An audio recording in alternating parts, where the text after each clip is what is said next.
Alright, what's going on, guys? I am making this video on Saturday. Well, really, it's Sunday morning, I guess, technically. But I just wrapped up my second day of playing the Modern Warfare 3 beta. I've played probably over 20 hours of it. I mean, on day one, I played at least like 12 to 14 hours or something alone. And then I played like another 8 hours today. So I feel pretty comfortable giving you guys my thoughts. I've definitely put some time into it. I believe the beta becomes open for everyone starting today. Well, at least everyone on PlayStation. Probably around like noon or something. I don't know the exact time. And I think they're also adding in Rust, which should be kind of fun. But neither of those two things really change anything that I'm going to be saying in this video. So let me just start with some overall thoughts on everything, and then we'll go into like a little bit more detailed breakdown. But I just want to do like some overall game and gameplay thoughts first. Basically, this game is what should have been released last year. They pretty much corrected all the missing features and mistakes from last year. Now, whether that was on purpose or not, hard to say. Honestly, I think Infinity Ward is just very stupid, and they have a very stubborn way of doing things. That seems like the more likely explanation. And now Sledgehammer came in and like brought everything back to normal. But I mean, the game is called Modern Warfare 3, but it has all remastered Modern Warfare 2 maps. It was pretty obvious from the moment that they said they were no longer doing a 2-year life cycle that that was kind of what's going on, right? So now we finally got the game, and there's a lot of differences in the actual gameplay itself. I wouldn't really say the game plays like Modern Warfare 2 at all. And also, I'm going to end up saying Modern Warfare 2 a lot in this video, so just to clarify, anytime I'm talking about the OG Modern Warfare 2 from 2009, I'm going to say OG Modern Warfare 2. And if I just say MW2 or whatever, I'm talking about the fake MW2 from last year. So just to clear that all up. So I know a lot of people are saying that this is a DLC for MW2 from last year. I get it. I understand where that comes from because of everything they said and the promises that they broke and everything. But that aside, the gameplay itself does not feel like last year at all. The 150 health is very noticeable. Shout out to Exclusive Ace for this graphic. He did a breakdown on the time to kill for every COD. And if you look at the graph, this game has about the same time to kill as Cold War, which is actually tied for second highest ever, only behind Black Ops 4, of course. You can also see that this game is slightly ahead of Vanguard, which was also made by Sledgehammer. Keep that in mind. So if I would have to say anything, I think this game is a lot more similar to Vanguard than it is Modern Warfare 2 from last year, and also mainly because of the movement as well. So we have a little bit more health, and we also have, I'm not going to say slide canceling is 100% back, but it's kind of back. And especially if you run like specific boots to like enhance your movement, it's definitely like 90% back at that point, but you do have to like set it up a specific way. But last year we pretty much had no slide cancel at all. There wasn't really too much sliding going on. It was actually a detriment to try to like slide into a gunfight last year. I know towards the end of the year they actually did buff sliding a little bit, but even still, it was nowhere close to like Modern Warfare 2019 slide cancel or like Warzone 1, like that type of stuff. So the slide cancel in this game and the sliding in this game,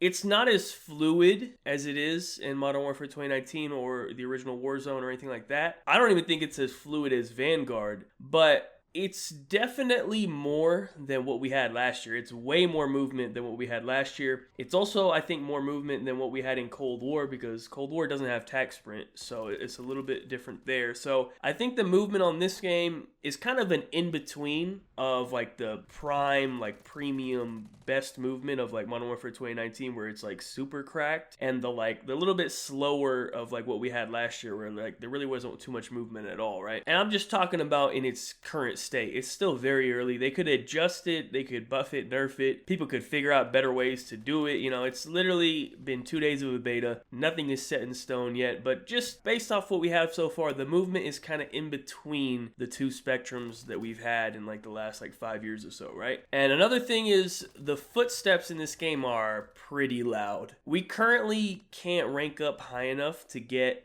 dead silence just yet. I think it is going to be in the second weekend of the beta when we see an increase in the level cap. It is in the beta. You can see it. It's just locked. So we'll see how that plays out in about a week or so. But I almost feel Dead Silence is kind of necessary in this game. Keep in mind, we're only playing on PS5 right now, so there's not really any sound EQ. There is like a perk in the game that's basically reads as if it's sound EQ. I don't think it's as good as actually changing a setting on your PC, but there is like a sound EQ perk in the game. But as far as I know, most people are not using sound EQ on PS5. There is a way to sound EQ on PS5, but only like the biggest freaks of all freaks are taking the time to do that. Like, it takes significantly more effort. It's very complicated. PC is a whole different story because you literally like click 2 buttons and you're done. But I think Dead Silence is for sure going to be a necessity in S&D when it's a little bit slower and you can hear more stuff. We'll see about Respawn. It might just depend on the situation, but I will say it is very easy to hear people in this game. If you've played it, you know that. So we'll see how Dead Silence works and how sound EQ works in about a week or so, but that is something to keep in mind. And also, a last thing I just kind of wanted to touch on before we get more detailed. I don't know if I'm just like crazy, but I feel like the aim assist isn't as strong in this game as it has been the last few years. Basically, if you guys weren't aware, I'm sure everyone has at least felt it if you've been playing COD for a while. Pretty much the moment they allowed Call of Duty to be cross-play with PC, they buffed the aim assist. So around Modern Warfare 2019, they turned up the aim assist for like Warzone and all that. And the thought process was like, you know, you got to compete with like keyboard and mouse players or whatever. But back in the day, we did not have aim assist that is as strong as it is these days. But just from playing this game, I almost feel like the aim assist isn't as strong as it was in the last couple games that we've had. Now that could just be because the health is higher, so the time to kill is higher, so maybe it feels like you have less aim assist, and the movement is better, so like people are moving better, they have more health, so maybe it just kind of feels like the aim assist isn't as strong, which, don't get me wrong, I would be happy if they turned down the aim assist. It obviously is way too high, because if you play like rank play, or even like pubs, I guess, with skill based in like Modern Warfare 2 last year, everyone got a beam on them. Like, anyone can shoot well. It's so easy to shoot well in that game, right? So I would prefer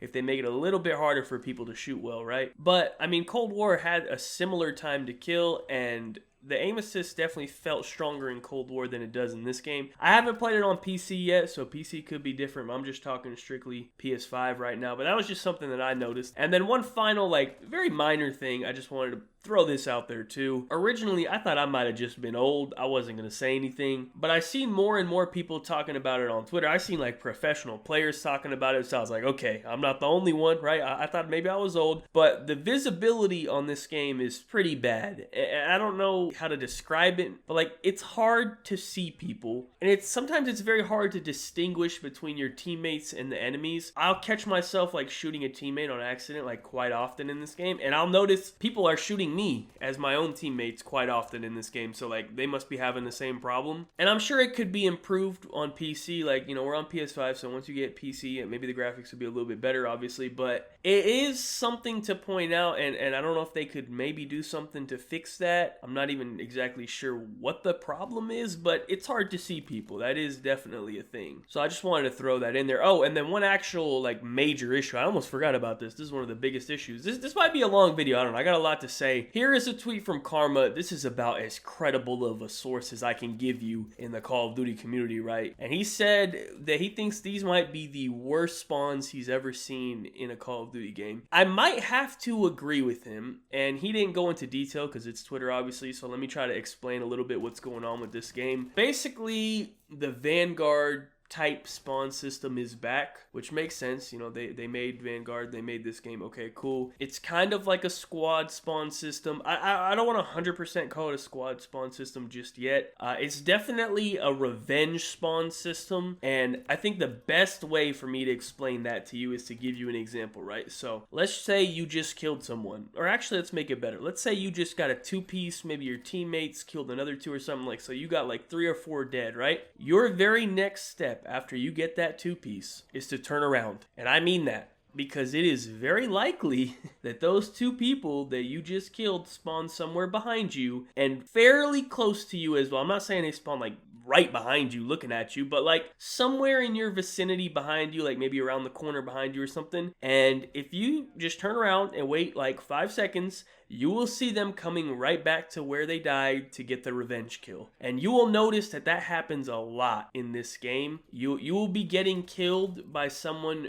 who is coming off spawn. What I mean by that is, if you get killed by someone and you watch the kill cam, you literally see them spawn in on the kill cam. And you know when someone spawns in because it like pulls their gun out weird. You normally wouldn't see that, so you can tell like they just spawned or whatever. But you will notice those type of kills happen way too often on this game, and I think the reasoning behind it is it seems like your positioning on the map has almost no influence on the spawns, because the way Call of Duty, or really any respawn FPS, is supposed to work is if you are very close to a spawn point, your presence is supposed to be blocking it. They shouldn't spawn there. Depending on the game mode, of course, but in general, like especially like we're talking hardpoint and dom here, right? Especially hardpoint, that's the main culprit here. So if you're close to their spawn point, they should spawn further away because you're blocking it. That's how competitive hardpoint is played, right? But that is not how this game works whatsoever, and I feel like anyone who has played can confirm that. Now think about like that example I gave you. Go play a game later or whatever, and just like notice when that happens to you, right? Because you'll notice in this game, you spawn right behind people a lot, and people spawn right behind you a lot. You know, obviously it goes both ways, but I just want you to keep that in mind. That probably just clicked for a lot of you, like, wait a minute, yeah, that does happen a lot, right? Yeah, the spawn system in this game is very questionable. I don't know what they're gonna do to fix that. I'm sure they'll tweak it. They have to tweak it because it's kind of absurd. If it's like this, it might ruin competitive, which would be a shame. But the way it works right now, it seems very strange and kind of illogical. Like, it almost feels like you could just spawn anywhere. There's not really any like reasoning behind it. Okay, so I actually have an example of what I mean, and I'm gonna show you real quick. So this is literally off the start of a hardpoint match. I'm holding the first hill, I'm waiting for them to push it. You'll see I'm gonna kill this guy, and notice his name is like user. I think if you get banned for your name or whatever, they make that your name or something. So that's his name, that's his skin, and I turn around, and then he spawns right behind me, behind our whole team. Literally, that's the same guy. I just killed him, and he spawned right behind our whole team, who is like in this general area by this building, should be influencing that spawn, blocking it. He should be spawning on the other side of the map where he spawned in the beginning of the game, where his teammates are, but instead it puts him right behind all of us to come shoot me in the back. Luckily, I took my own advice and I turned around and I looked for him. So that's kind of my general game and gameplay thoughts. I do want to do a specific breakdown on the big three: the weapons, the maps, and the kill streaks. Okay, hold up. I just finished the video and I realized I forgot something, so I just want to add this in here real quick. I usually would have a part of the video where I talk about perks, but since we don't actually have perks in this game, technically, I forgot to mention it. But the new system is very similar to just having perks. Instead of picking through 4 different perks for like your perk 1 slot, you just pick through 4 different sets of gloves, and each one has its own benefit, which is basically a perk. So it almost works like the exact same way. I don't know why they changed it. They're probably gonna try to like sell us gloves and shit later on in the store or something, if I had to guess. So anyways, yeah, I don't have too much to say about the perks right now. I'll probably go more in depth with it in the final review, but I did want to mention that because I forgot that we actually don't even have perks in this game. So anyways, back to the video. So let's start with the weapons. We only have like, I don't know, maybe like 10 guns total. Not really too much to say about the guns. The ACR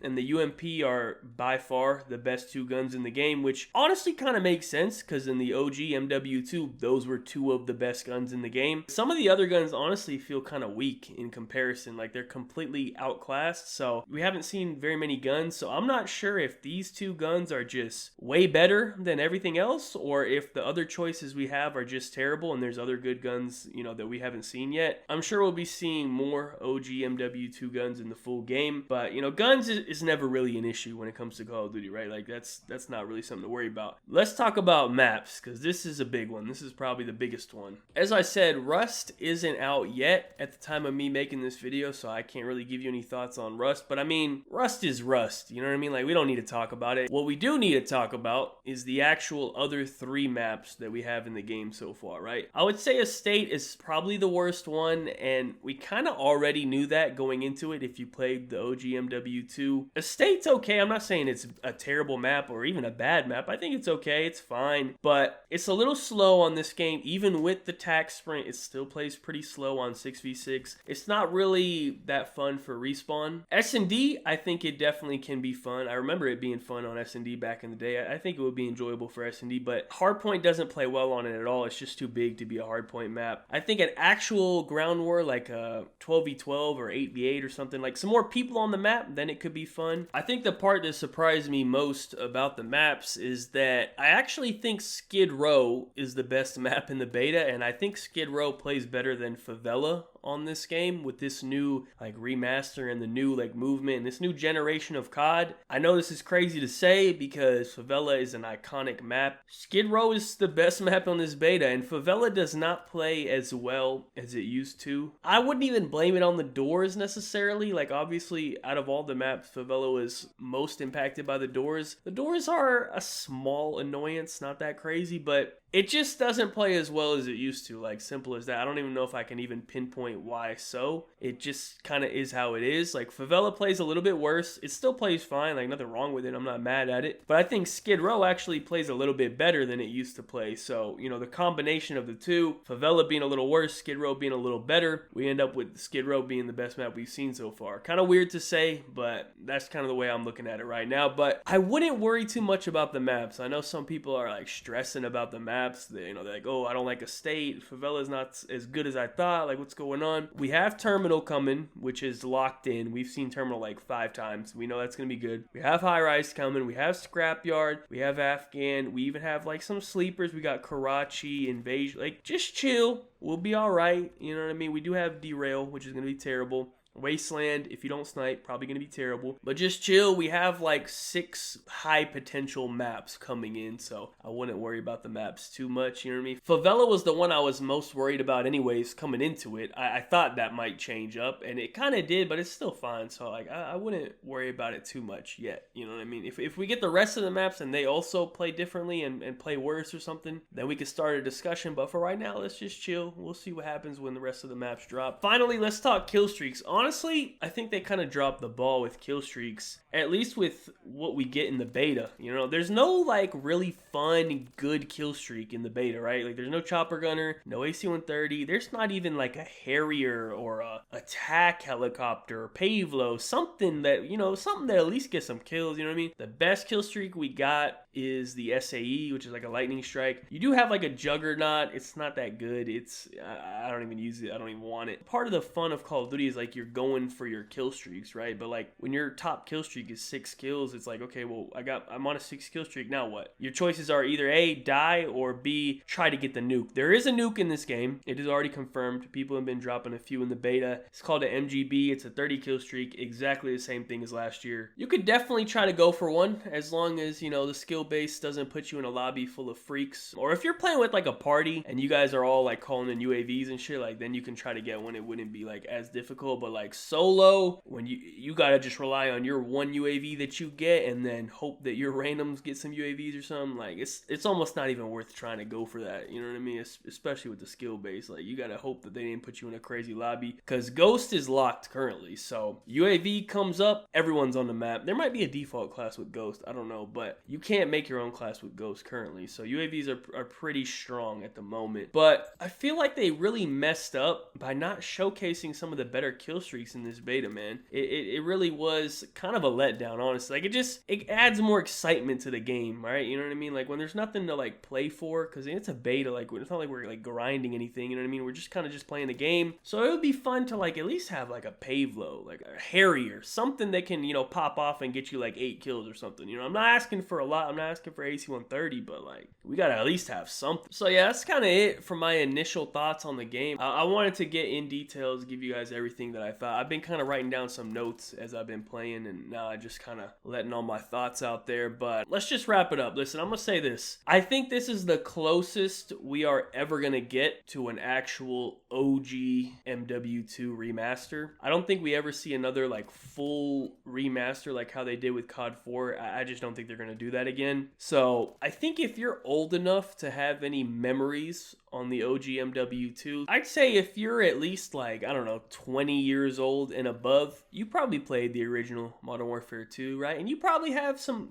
good memories, you know what I mean? There's definitely some real nostalgia that is carrying this game. We can't ignore that. Like, I cannot lie. It is nice for me just to spawn into these maps again. Like, I actually enjoyed just spawning into Skid Row. Like, even back in the day, like, and I wasn't like super excited to play Skid Row. Like, that wasn't one of the premier maps in the game, but like, I can't lie. Like, I've been having fun playing Skid Row again. You know, it's just been so long. Like, that definitely is a factor of it. But I still think the maps are good objectively. Like, compared to the maps that they've been trying to create over the last couple years, like it's just been horrible, right? If you're younger and you've never played these maps before, like, they don't hold any nostalgic value for you. Maybe you think they're trash. I don't know. I think objectively we can't call them trash. Trash is like Piccadilly from Modern Warfare 2019. That's trash. Nothing in this game will be on that level. Maybe Derail, I don't know, but they're still decent maps at the end of the day. But I'm trying not to be biased about it. I'm going to acknowledge that there is a nostalgia aspect of it for me and probably a lot of other people as well. But that being said, I'm enjoying the game so far, and I think I can say this with complete confidence. It's only been 2 days, but this game is 100% better than what we got last year.